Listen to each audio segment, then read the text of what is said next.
Well, good evening, everyone. My name is Blake Lambert. I am Dean of the College of Liberal Arts here at Mercer University, and I welcome you to this evening's presentation. First off, let me share with you my excitement that this year and in this event, we can formally kick off the beginning of our new major in social entrepreneurship at Mercer University. This is an exciting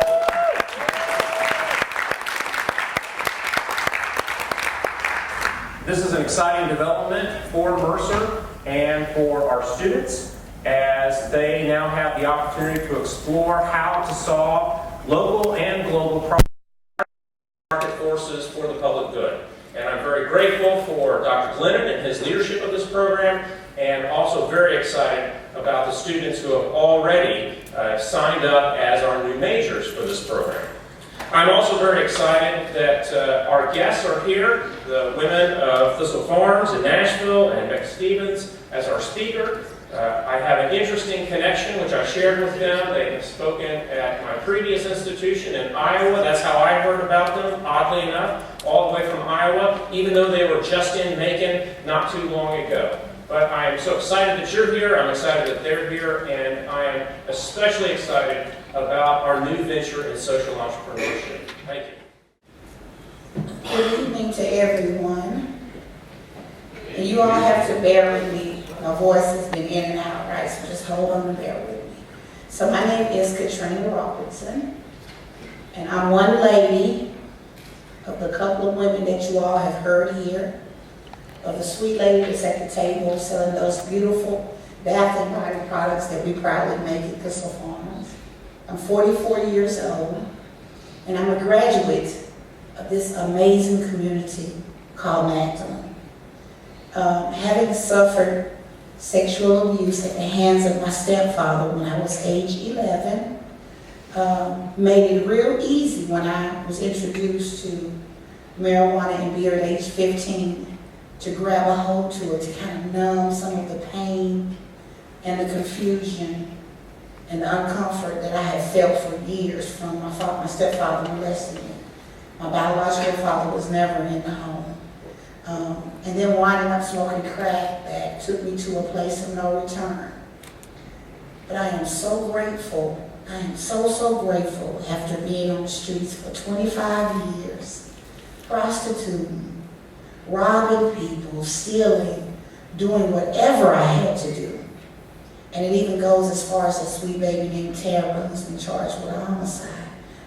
The drugs will take you anywhere, and it will take you out if it can.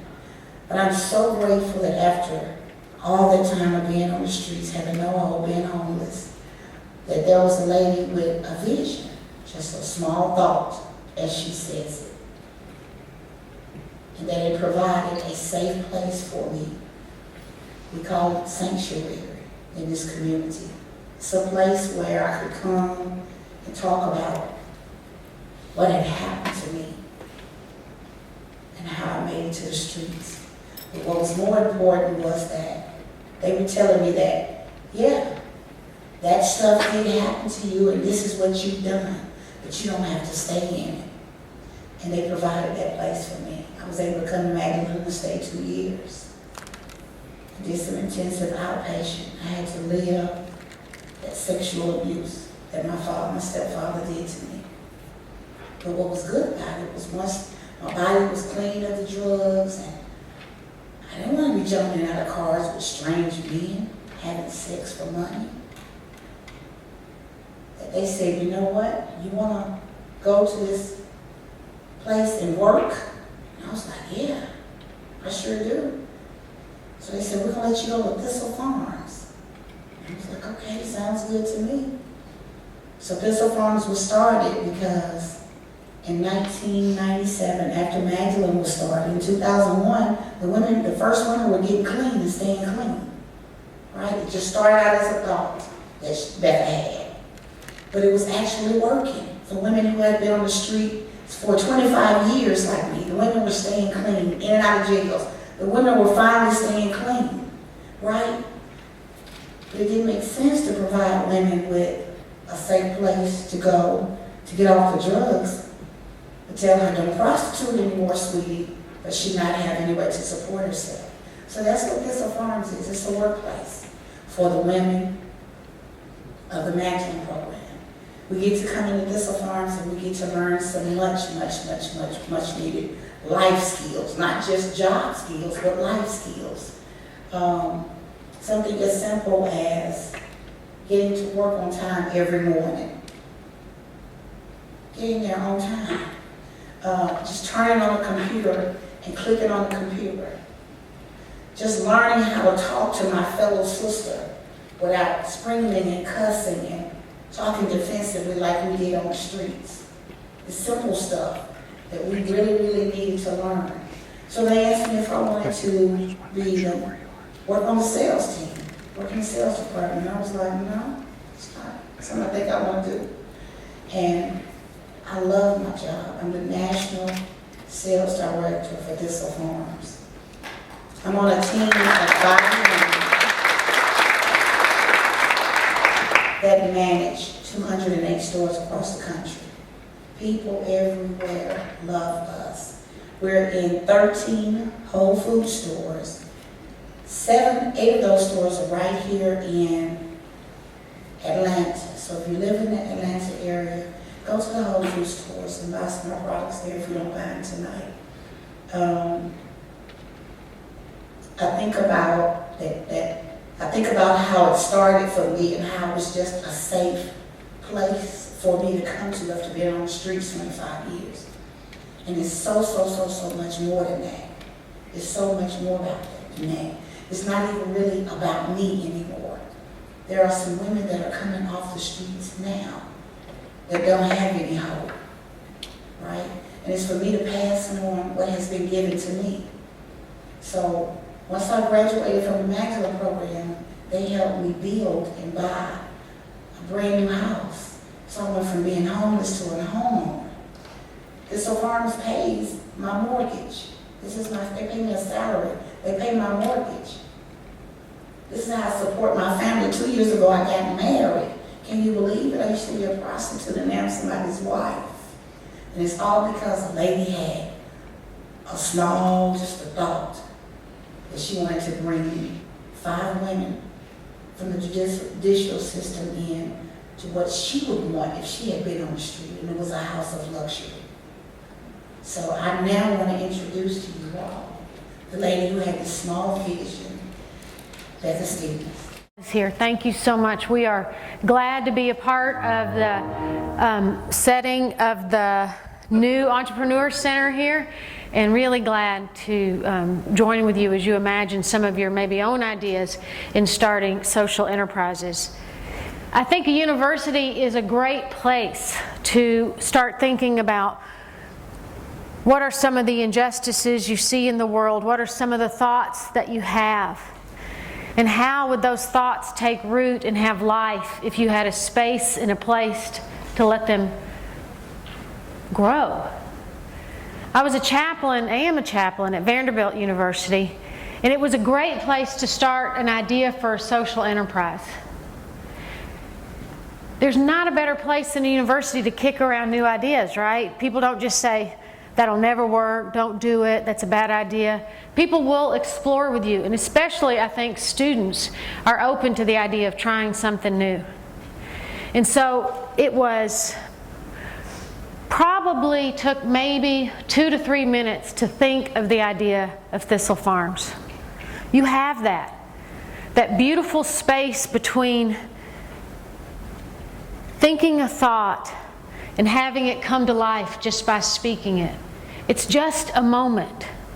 Of course, it's taken the next 12 to 13 years to watch it grow into something that actually has legs and can move. But the initial thought happens pretty quickly and pretty undramatically.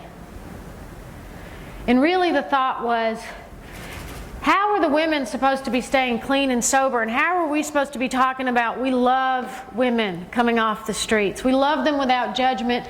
We love them into the fullness of themselves when people were still dirt poor, and because of arrest records and long history on the streets, many of the women who had gone to the streets in their teenage years and had no work history could never find a job always be poor, that was a pretty shallow kind of love, right?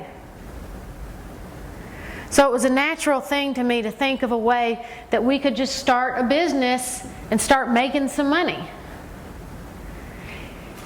Then the thought was, the thing that everybody has in common is that everybody's bodies have been beat up pretty heavily. And that if we were really interested in healing and believing that love heals, we have to be about healing the body. And it made sense to make all natural bath and body care products that were healing for the body, they were healing for our economic worries, they were healing for the earth, they were healing products. And then the next step was really, well, how do you start a social enterprise? I had never been over to the business school in my life. I went to the divinity school at Vanderbilt, and it was probably 20 feet apart. But I had never made my way in there, so I was really starting behind the curve on that. But I figured a business, basically what you do is you make something and then you sell it, then you have a business, right? So if we made some candles at the chapel at the university, and we talked our friends into buying those candles, we could then reinvest that money and buy more materials and start making more and more candles. And the model was always from the beginning that the center of the work was the women. It was never the products at the center of the work, it was the women. And we have never veered from that.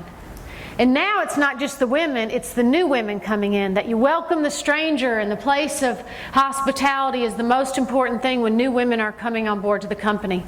So the company is literally designed around the new women in the center. And then all of us, there's now 9 departments, are like petals on the flower.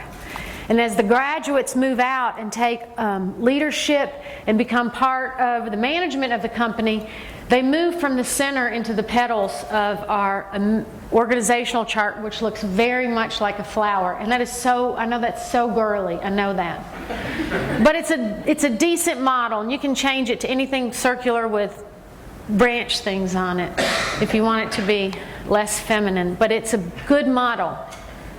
And so people are moving out on the organization chart. They're not moving up and down. They're moving farther and farther out as our reaches move farther and farther out.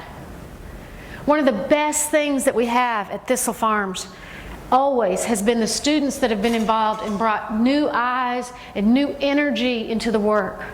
We've had many business plans written. We've had students who have made new initiatives and ways that we can get into new universities and new places. We have, right now, I think we have 6 current interns that are working on different projects, including trying to help us figure out how to have a bigger presence in Atlanta. As you can imagine, marketing and being able to tell the story is a big part of selling the story, which is what we have to do. This summer, I think we have 24 interns ready to work and be a part of it. It's a very happy place, and it's happier because there's new life all the time. And that is what y'all have at this university. And especially in things like the Bear Garage and in this new social enterprise major, there's a chance to explore that. And so anything I say tonight about my specific story about Thistle Farms, what I hope it does is give you ammunition around your own ideas. That when you do have that spark, that it's not a long time between that place of thought and action, between inspiration and perspiration of actually doing it, between wishing and living it. It doesn't have to be that big a space. And there's all kinds of things that are needed in this world, and if you're seeing it and thinking it, you can do businesses around it. You can help change it. I have always believed our job is not to change the world. Always. That if you look in every sacred scripture that you can find, our job is to love the world. And in order for us to love it, sometimes we have to change. I have changed a lot over the years, and I still have so much more changing to do. And part of that changing is even being willing to change some of the tracks that you think you are on. I promise you, when I was in seminary, I never thought this would be my life's work. I thought this was going to be a small outreach project on another career path. But as you try to love and love and love some more, things keep changing and opening, and you keep walking towards it. So once we started Thistle Farms at Vanderbilt University with the students there, we started branching out. And what we found, and I think what you will find out there, is that people want to be helpful and hopeful and believe and join a cause. That's what you will find. You will not find all this resistance and people doubting what you do. People are like, that is so exciting, I've wanted to believe that. Oh my gosh, I have always felt so worried about this group of people. Or I've always wanted to think about how like all natural bath and body care products can have a way into the mainstream market in a new way. I mean, people will be inspired and be hopeful and happy about it. And that is a joyful surprise. Every time we have started a new initiative, every time, people have come out of the woodworks in serendipitous ways, and the community grows larger and stronger because of it. When we bought this new building, we said, we need a 12,000 square foot facility in Nashville, Tennessee to grow this company and move from the about 2,000 square foot house we were being able to use. There was a man in town about that time that happened. He knew us for a couple years. He happened to be ready to make a large contribution to an organization. And so he says, we would like to make a one-time big gift to your organization. And we were like, we need a one-time big gift to our organization. So we get the building, and then the very next week, the person that's doing our manufacturing consulting work says, you need, in order to really have a serious bath and body care company, what you need are these metal tables, and they have wheels on them, and you can plug them in, and it becomes portable manufacturing departments, and they're easy to clean because they're stainless steel, and they're about $2,500 to $3,000 a piece. I'm like, that sounds great, so we're probably going to get card tables. It was going to be close to $30,000 for what we needed. So the next day, we go to do one of our talks, which we do all over. We probably do 300 talks a year. Go to do this talk, walk in. It's a lab, and everybody has on these really fancy lab coats. It's called the Environmental Science Lab, and they were having a luncheon, and they were going to sell the Thistle Farms products. And the president of the company says, you know, we'd love what you do. If there's anything we can do to help, just let us know. And I said, we would love your lab coats. That would make us look like professional bath and body care manufacturers, I thought. And we look like the Clinique women in the mall. You know, that just by putting on the coat, you're like, I would like to buy that product. And he said we could not have their lab coats. But they had just redone their lab, and what they happened to have is a dozen metal tables with legs that you could plug in that were exactly to the specifications of what the manufacturing director had said.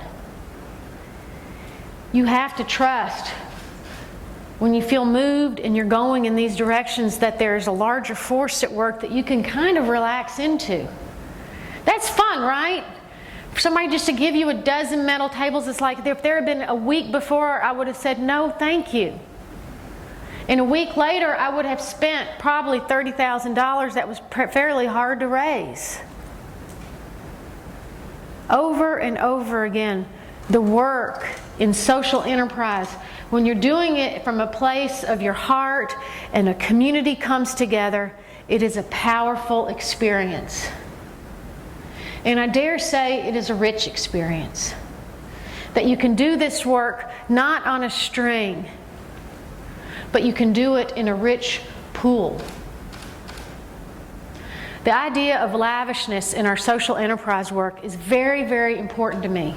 That we don't sell ourselves short even before we get started around the issues of social injustices that we see in this world that we want to be a part of correcting. as somebody who does a lot of work in that, you will, over and over again, what you end up doing is writing people thank you notes for their secondhand couches. Many, many times. And it doesn't have to be that way. I think it's much better when people keep their couches and give you the money they were going to spend on the new couch. That's a better gift, in my humble mind. Secondhand couches are good, but when you start a place that's about reminding people of their worth and beauty and value in this world, it's better to start off literally with new beds to sleep in and matching couches that go with the rest of the decor. That kind of stuff says you are worthy and you are beautiful and you can be loved lavishly and there will be plenty for you and you can give back in that way too. So we built a house in about 2005 and we wanted it to be kind of an incarnation of this idea of lavish love.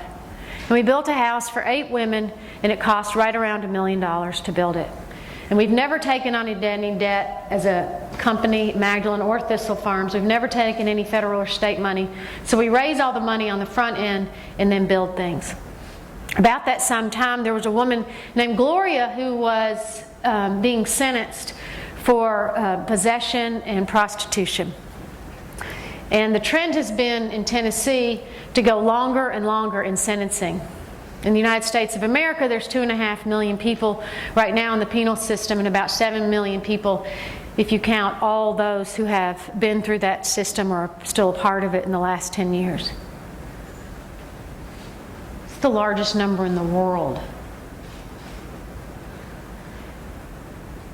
This is a free alternative to longer sentences for nonviolent crimes that are really the result of early sexual and physical trauma in people's lives and early addiction and trafficking and prostitution.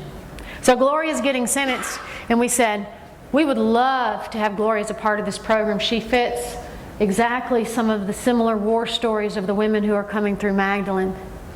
And the judge gave her 12 years instead. And if you can figure out that 12 years at $50,000 a year is how much money? Oh, y'all are business students. $600,000. Okay, and so in 2005, when we built $1 million building for 8 women, and 2 years later, 8 women graduated. So another 8 women came in. 2 years later, another 8 women came in. We're cheaper than a penal system. $1 million building for 8 women for long-term recovery work at no cost to the women is cheaper. Is that incredible? That you do it right and you do it with dignity and you do it in a beautiful way. And at the end of 12 years, Gloria is going to be more dangerous to herself and the community that she goes back into than any of the women who've been paying taxes and buying a house and getting a car and reconnecting with their children and trying to help other people in their family get into the life of recovery. That's kind of an amazing thing to think about. The other thing that undoes people when they start doing this social enterprise work sometimes is you feel like the solutions that you're providing are so tiny compared to the huge issues in the world. Do you ever get that feeling? Like, honestly, we have 6 homes. We have 28 women who live in residence. We have 35 women who are employees at Thistle Farms. Do you know how small that is compared to the issues around trafficking and prostitution and child rape and addiction in our country? It's got to be less than a drop in the bucket. And sometimes that undoes me, and I think about the life that I'm spending and how that really feels in a sense of magnitude. And then I have an experience like I had in Houston, Texas. So a group of us, many times, probably there's been 102 cities who have come to Nashville to do the emergence experience that we offer at Thistle Farms. And we've gone to a lot of places to help other women's groups start social enterprises. And a couple years ago, we went to Rwanda, probably 3 years now. And there was a group of women who had started a cooperative, and they were geranium farmers. And all the women were survivors of the genocide, where in 1994, 1 million people were killed in 100 days. All of them had lost multiple family members and went to the field together, and they grew these huge geraniums. They were the bushy kind of bourbon geranium. You can harvest and grow just about anything in the rich soil of Kigali, Rwanda. They could harvest 4 times a year. And the geranium oil is a mosquito repellent. Did y'all know that? That right there is such a valuable piece of information to offer you in southern Georgia. Y'all should be writing that down. I didn't see anybody write that down. This geranium oil is a mosquito repellent. It's an all-natural one. It will not hurt you, and I promise you it works. And we were like, let's be the distributors for this group of women in Rwanda. Let's figure out a way that we can start incorporating this geranium oil into our products. And we did. We started making geranium bug spray, and we started making these. They're little geranium roll-ons. So they're a combination. It's a scented oil with geranium in it. It's so good. You can smell it when you go up there. And the other thing is, we have been going into prisons. We wanted to tell this story, and it was important to us, if we were going to stick with the mission and stick with the women being at the center of it, to go into women's prisons, to go into places we hadn't been before, and tell the story of hope and reconciliation and the power of community to make a difference, to remind the women that they were never so far away that there wasn't a way to find their way home. This was our 8th prison tour. We went to Houston, Texas. We go in, we have 300 books of Find Your Way Home. Pass them out. And I don't know how many of you have ever been to the prison in Houston, Texas, the women's prison. But it is unbelievable. There's no air conditioning in that prison, and we went in August. The women wear long white pants and long sleeve white shirts, and they work in turnip fields where the guards ride horseback. So not only is it a little bit scary, but as you can imagine, it's pretty pungent, with turnip fields and sweat and no air conditioning. The 3 women they had invited in to hear the talk came and sat down, and we passed out the books.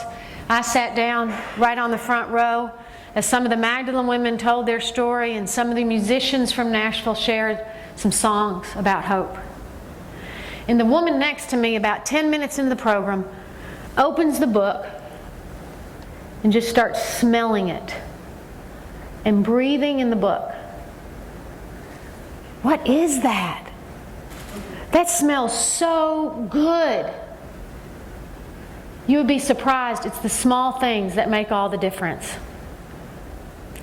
Somehow in the packing on that trip, we had let some of the geranium oil, a drop or two, find its way into the pages of a book. Now, when you think about scale, it blows it up. There was a group of women in Rwanda who, even after genocide, had continued to hope enough to gather together in community and work the fields.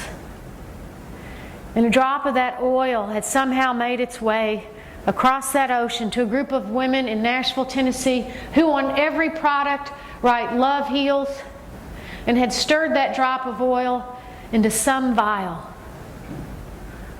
And then it made its way to Houston, Texas, through the prison walls, into the pages of a book that's all about hope, so that a woman could breathe it in and begin the long journey of healing. When she said that, I thought, my God, on the scale of love, sometimes a drop is plenty. And I am so grateful to this work to know those kind of deep drops that change the scent of all the water in the bucket to begin with, that makes it purer and sweeter and deeper and richer than I could have ever hoped for. This journey of social enterprise is a rich journey. And people want to come on board, they want to help you, and they want to nurture you. I'm having so many microphone issues, I can't even begin to talk about it. It's like being hooked, maybe it's like an EKG. I'm going to say it's like an EKG.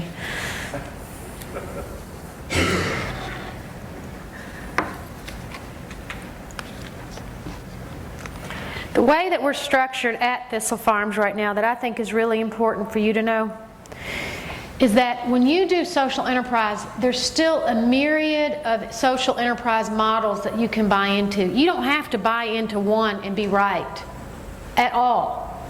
It's not an argument about who's doing what in what way. It's that we're all trying to do it together and to do it better, right?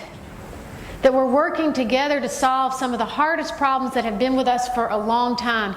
And there's probably not any reason to believe that any of us are going to change it by ourselves. So we need to be together and to hear each other's ideas and to support one another as we all explore new avenues. I think that's what undoes things sometimes, is when you try to hold on to something. This was my idea, my thought. We need to do it this way. And then you don't, and it becomes stifled. One of the great ideas I had was that we were going to have a whole men's line of product. I called it the Moses line. I loved it. No more desert lips. I had stuff to go along with every product we had. And then I started getting really fancy. In our bath salts, I started calling them, they were labeled Lot's Wife. And then I started just naming all these products what I thought were very interesting, fun names. Well, then a marketing group came in and they said, the first thing you need to do is get rid of all those names. That's a really bad idea. That kind of hurts your feelings, right? I mean, like, that's somebody saying, like, okay, the very thing you thought of is the bad part of this idea. So, and the other thing you want to say is, like, who are you in the business school anyway? If I wanted to be in business school, I would have been in business school. And then all of a sudden you realize, oh my gosh, they're right. I need to let this go. If I love this community and love this cause, then I have to love it more than my stupid ownership of this idea. And I'm telling you, that is the hardest thing. It is very, very hard, especially if you love your ideas. Do you know what I mean? Like, you have to have enough ego to have an idea that you think has some legs, so you want to offer it. My husband talks about it as big ego, little ego. He's a singer-songwriter. He's won Grammys for his writing. And he writes these amazing songs and then gives them away and watches someone else sing them. He'll be in a room in a concert hall and watch people do standing ovations as someone is singing his song. I know y'all know some of them. Do you want to know what they are? He wrote, like, Cowboy Take Me Away for the Dixie Chicks. He wrote Ready to Run. He wrote God Bless the Broken Road that Rascal Flatts sang. He wrote Born to Fly, Sarah Evans. He wrote a bunch of them. But I'm saying the point is that he writes them and then you don't get any more credit for it, right? I mean, you get a lot of personal fulfillment and you get a check. All those are great things. But the point is, you have to let it go if you want it to be a beautiful big song. If he held on to it, you would have never heard of any of those. That is a great lesson in this field of social entrepreneurship, right? You can own it forever. Your idea, your way of doing it, and that's how big it will get. Because you're going to have a community and you're going to have a support system that helps grow that idea. The last point that I want to make around social enterprise in general is the idea of the best thing that we can offer one another is cross-marketing. that we do not want to franchise at Thistle Farms or Magdalene. We want to help other people develop their own businesses and their own models, and then partner with them to cross markets so all of us can grow together. That we don't need to own this market or dominate any kind of market, but that we can all do stuff together. So we spent a long time developing these relationships, like the relationship I talked about in Rwanda. And the market in Rwanda is growing so much that in the next year we're heading back to Rwanda to teach some of the same recipes that we're using in Nashville. It's not a competitive market. But Rwanda's growing so much, and they have so many people coming in towards development, that they can actually now sell their own version of the geranium oil products there at retail, which is much better than just selling us geranium oil at wholesale and then us making product and selling it at retail. Also, there's a group in Lawala, Kenya, that we've been involved with now for almost a year and a half. They're a sewing cooperative, and they're part of a larger program that works HIV/AIDS with the whole community there, and they have 2 doctors, Kenyan doctors, who came and studied in the U.S. and have gone back and done amazing work. And this is one of their sisters who started the sewing cooperative there. And this fall, well, we worked on it this summer, designing this evening clutch. That's stunning.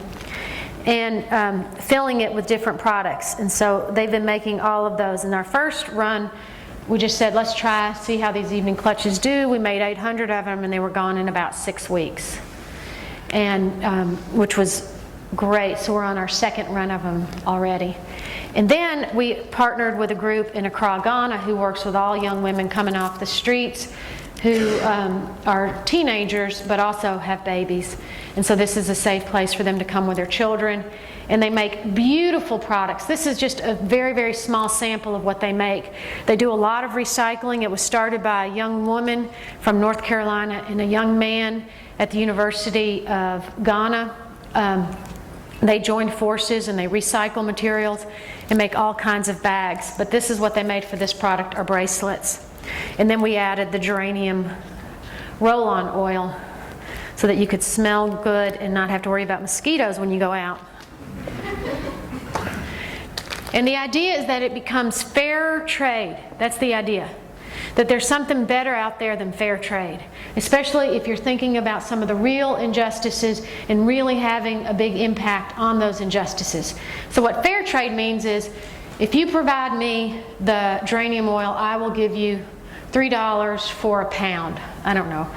And then you give me 100 pounds of geranium oil, and you get $3 for every pound. But for me, if I'm making 300 or 400 or 500 of something out of those pounds, my costs start going down on everything else, right? So I start making more money. Even though I'm still paying you $3 no matter how much I buy, I can start, instead of making 50% on retail from my wholesale cost, I might be able to start making 56%, let's say. So one of the things that I want to do is have everybody buying in to the retail side of it, not just the wholesale side of it. So what we've done on these bags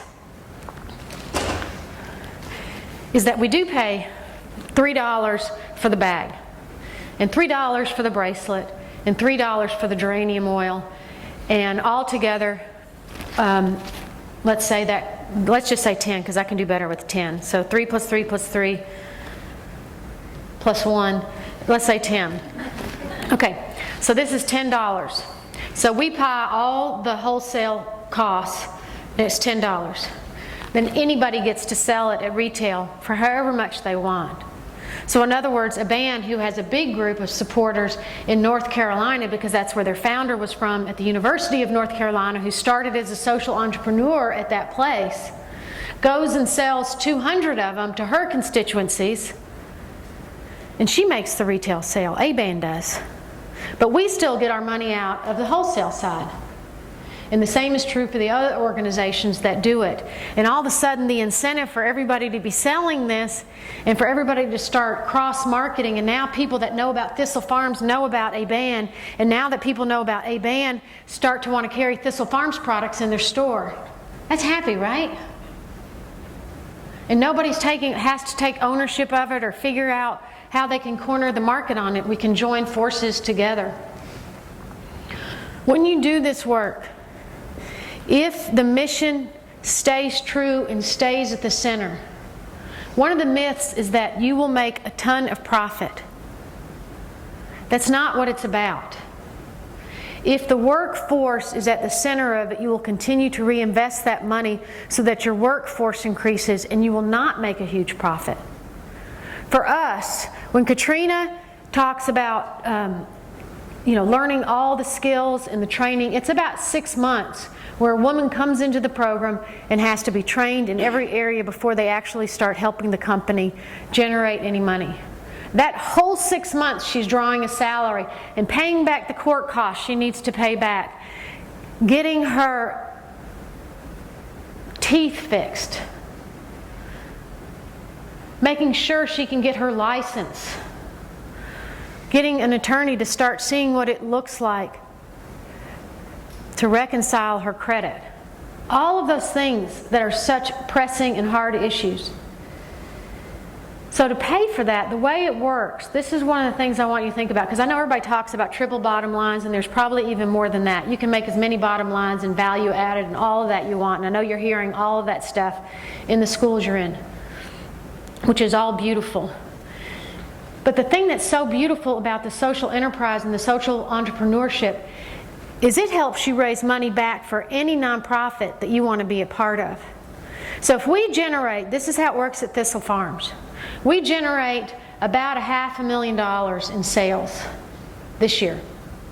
We will spend $700,000 buying all the raw materials, paying for the trips, training all the women, finding new markets, figuring out the next steps, reinvesting so that we're ready for Christmas next year, starting in about August. It'll cost about $700,000.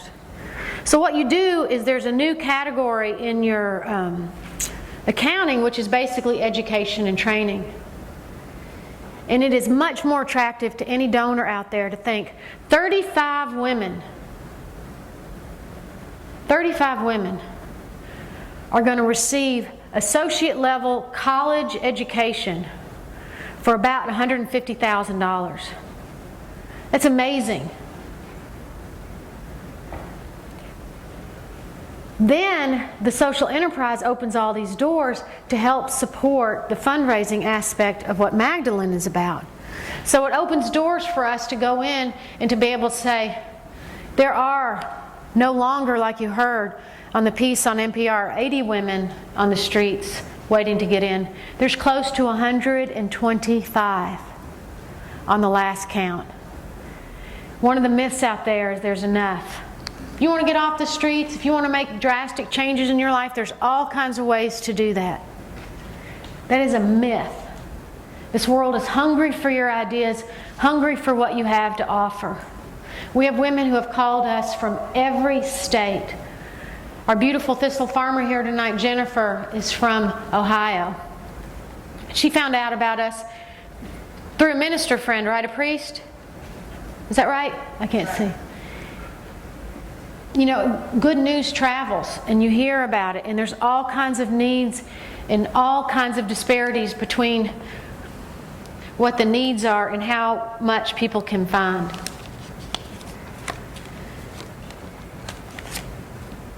We have so many more ideas than we can possibly talk about tonight that I'd like to just say. I've started in 97, and whatever year this is, it's that many years. And I go to bed at night, and I have more ideas than when I woke up in the morning. That it's an energizing life, it's an energizing work.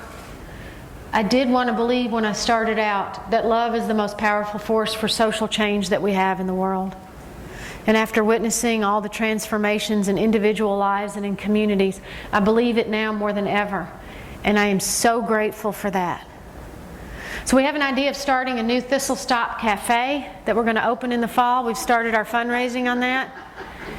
We're going to be able to welcome in all the groups that are coming to visit us. If you come and visit and you wait till the fall, we'll serve you gourmet coffee and teas and all natural delicious things to eat. We have a new still. We decided we wanted to be able to manufacture our own essential oils, that we could grow whole fields of lavender, not just break them up with the buds and put them in sachets, but actually distill the oils ourselves for them. And begin to invite more women farmers to join the cause if we could be a really commercial still. And we just got permission today. We've got a scientist coming who's going to help finish the training. We are really rough on the still. It's not as easy as you might think. I don't know how all the people in the backwoods of Tennessee did it for so long. I mean, it's like a science now. It's hard, but you could come and you would see us starting to work on a whole new project, which is really fun, right? To make all our own healing oils and figure out how to distribute them. But there's all kinds of ideas and there's all kinds of inspiration to keep going. And we'd love to hear yours. So thank you for letting us be a part of the very beginning of it. I don't know that there is a sweeter time. And I imagine years down the road, when you start wondering, how did this happen? How did I open this up? And where did it get started? That somehow the roots in Mercer will have a big part of it, and all the people who started helping you just spark those ideas. So my closing thought for you tonight is, for the love of God, listen to your ideas. Be brave enough to share it with a friend. And for the sake of the world, see if that idea grows into something beautiful. Thank you very much.